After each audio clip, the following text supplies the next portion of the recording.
This is Korea News for February 10, 2022. The daily number of confirmed coronavirus cases has surpassed 50,000. With the number of corona confirmed doubles every week, theories about the use of quarantine passes are being raised for self-treatment.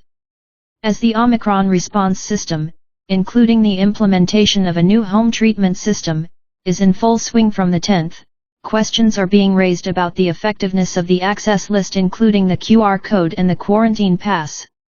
It is argued that the quarantine effect of the access list and quarantine pass is almost ineffective, as the government has introduced self-isolation and minimal self-quarantine in a situation where close to 50,000 new confirmed cases are pouring in. The government is also considering ways to no longer use access lists or quarantine passes. The government is also in the position to review the abolition of the access list and quarantine pass, as the self-epidemiological investigation and minimum self-quarantine have been introduced.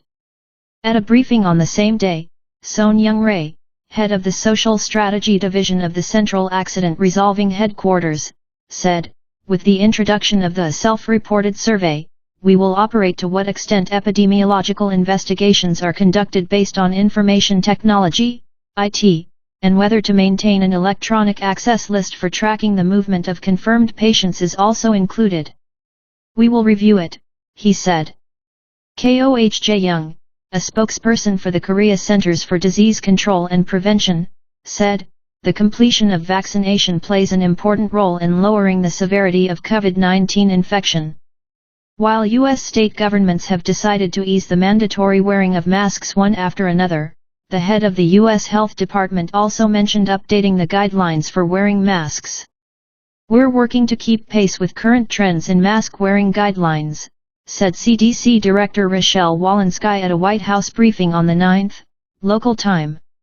In the meantime, he said, the CDC has reviewed all guidelines in line with the recent trend of decreasing confirmed cases and hospitalizations, and still recommends wearing a mask in areas with a high or significant probability of being infected with COVID-19. Meanwhile, New Jersey, California, Connecticut, Delaware, Oregon, and Pennsylvania, which used to have relatively strong quarantine measures, announced their policies to lift the mandatory indoor and school masks one after another. Walensky said the move was a matter for local governments to decide, and White House Press Secretary Jen Psaki said, "I understand that the rules for masks need to be flexible." New York Governor Kathy Hochul announced on the 10th that it would lift the mandatory indoor mask for businesses and stores. However, masks are still mandatory for public transportation such as medical facilities, long-term care facilities, correctional facilities, schools, child care facilities, buses, trains, and subways. J.B. Illinois Governor Pritzker also announced on the same day that he would lift the mandatory indoor mask, except at schools, by the end of this month. Massachusetts also decided to lift the mandatory mask at schools and child care facilities on the 28th, and Denver, Colorado announced that it will end the mandatory masking at schools and child care facilities from the 25th. Rhode Island also announced on the 11th that it will end the mandatory indoor mask. The Blue House and the ruling party expressed strong displeasure at the ruling party's claim that presidential candidate Yoon seokyal is absolutely necessary.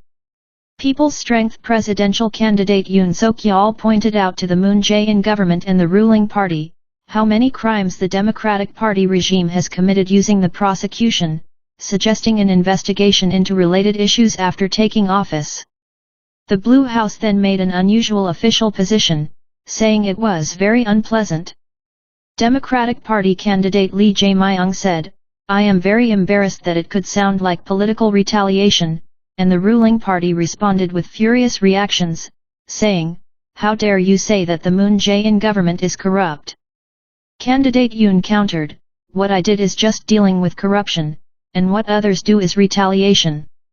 Candidate Yoon also strongly criticized the Moon Jae-in administration in a video released on YouTube by the Government Change Accompaniment Committee, an organization directly under the candidate's leadership.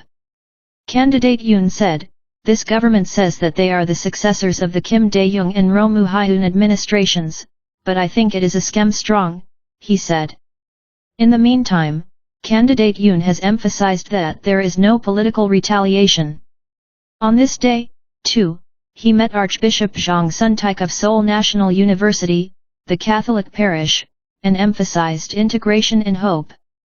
In an interview with the media 2 days ago, he said, "If Yoon Seokyal becomes president, the vicious cycle of retributive politics will repeat itself is only the thoughts of sinful Democrats." An official from People's Power said, candidate Yoon's remarks about corruption investigations are fundamentally a statement that those who do wrong should be punished. However, political circles analyzed that candidate Yoon was trying to gain firm support from conservative supporters by beating the Moon Jae-in administration. One of the opposition figures said, "Isn't this to consolidate the structure of the Moon Jae-in vs. Yoon Seokyal confrontation ahead of unification?" Since the unification is an anti-unification solidarity, it is also said that the unification of candidate Ahn Chaolsu and the ruling party will also be blocked in advance. Ahn Chaolsu's approval rating is falling, but the ransom price continues to rise. The Democratic Party also seems to be actively pursuing a courtship offensive to unify it with presidential candidate Ahn Chaolsu. As the super-thin situation between Democratic Party candidate Lee Jae-myung and People's Power candidate Yoon Seokyal continues, love calls for People's Party candidate Ahn Chaolsu continue from inside and outside the Democratic Party. Candidate Yoon's approval rating is on the decline, but his ransom price seems to be breaking the upper limit. In particular, the Democrats' courtship for Ahn is getting stronger. There is a high sense of crisis within the Democratic Party that if the unification between candidates Yoon and Ahn is achieved, the regime change theory may ignite and the final presidential election structure may fluctuate unfavorably.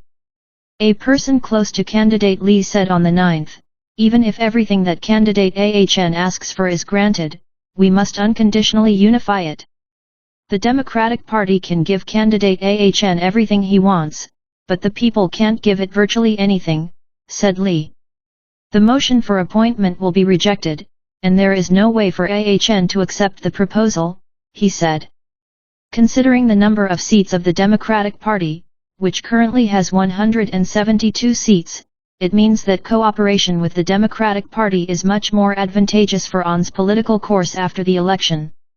A middle-level lawmaker from the ruling party also said, "Candidate Ahn left because he didn't like President Moon Jae-in, doesn't he hate Lee or the Democratic Party?" said. Candidate Lee also opened up the possibility of unification more actively, saying, "All possibilities are open" in a recent interview with a daily newspaper. He continued, "There are quite a lot of similarities with candidate Ahn. We agree that the two-party monopoly system is really not right," he added. This is a step forward from the idea of a unified government that Lee has advocated so far. Rep. Ahn Min-seok, who is in charge of the General Special Group of the Election Committee, said on the radio that day, "There are many stories that cannot be revealed at this meeting regarding the unification with candidate Ahn, and things have been going on for the past month." However, in response to the additional question, he said, "As it is a matter of mutual trust, we should not talk about it, and even if we know anything, we cannot reveal it. However, there are many prospects within the party that the possibility of unification with candidate Ahn is not great yet." A middle-level lawmaker said, "The possibility of unification with candidate Ahn is not very high," but emphasized, "We must make efforts to turn the unification issue toward us." He asked, "The opposition party will suck up all issues like a black hole through unification until just before the vote, but isn't it a situation where we can just stare at it?" The People's Power is also internally revealing that it is a positive position for unification with candidate Ahn. In an interview with a daily newspaper published on the same day, candidate Yoon said, "If we trust each other and the direction of regime change is right, it can be finished in just 10 minutes or even with a cup of coffee," he said. Still, he spared no words about the unification methodology or the development deadline, saying, "I have nothing to say." In this year's South Korean presidential election, it seems that the side that achieves unification with candidate Ahn Chaolsu will surely win. Thank you for watching today. Please subscribe, like, and even set an alarm.